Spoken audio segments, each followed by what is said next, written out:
ಮತದಾನದ ಹಕ್ಕಿಗಾಗಿ 5 ಗಂಟೆಗಳ ಹೋರಾಟ. ಬೆರಳಿಗೆ ಬ್ಯಾಂಡೇಜ್ ಇದ್ದಿದ್ದರಿಂದ ಮತದಾನ ನಿರಾಕರಿಸಿದ ಅಧಿಕಾರಿ. ತ್ರಿಶೂರ್ನ ಅಕ್ಷಯ ಎಂಬ ಯುವ ತಾಯಿ ಮಧ್ಯಾಹ್ನ ಮತಗಟ್ಟೆಗೆ ಬಂದಿದ್ದರು.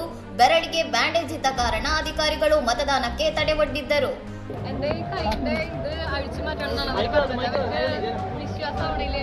ಮಿಕ್ಸರ್ ಅಪಘಾತದಿಂದ ಬೆರಳಿಗೆ 15 ಹೊಲಿಗೆ ಬಿದ್ದಿತ್ತು. ವೈದ್ಯಕೀಯ ದಾಖಲೆ ತೋರಿಸಿದರೂ ಅಧಿಕಾರಿ ಬ್ಯಾಂಡೇಜ್ ತೆಗೆಯುವಂತೆ ಪಟ್ಟು ಹಿಡಿದರು. ಅಧಿಕಾರಿಗಳ ನಿಲುವಿನಿಂದ ಬೇಸತ್ತ ಅಕ್ಷಯ ಹಸಿವಿನಿಂದ ಕಾಯುತ್ತಿದ್ದರೂ ಮತ ಹಾಕದೆ ಹೋಗುವುದಿಲ್ಲ ಎಂದು ಹಠ ಹಿಡಿದು ಕುಳಿತಿದ್ದರು. ಸಿಪಿಐ ನಾಯಕ ಸುನಿಲ್ ಕುಮಾರ್ ಮತ್ತು ಜಿಲ್ಲಾಧಿಕಾರಿಗಳ ಹಸ್ತಕ್ಷೇಪದ ಬಳಿಕ ಸಂಜೆ 6:15ಕ್ಕೆ ಮತ ಚಲಾಯಿಸಲು ಅಂತಿಮವಾಗಿ ಅವಕಾಶ ಸಿಕ್ಕಿತು.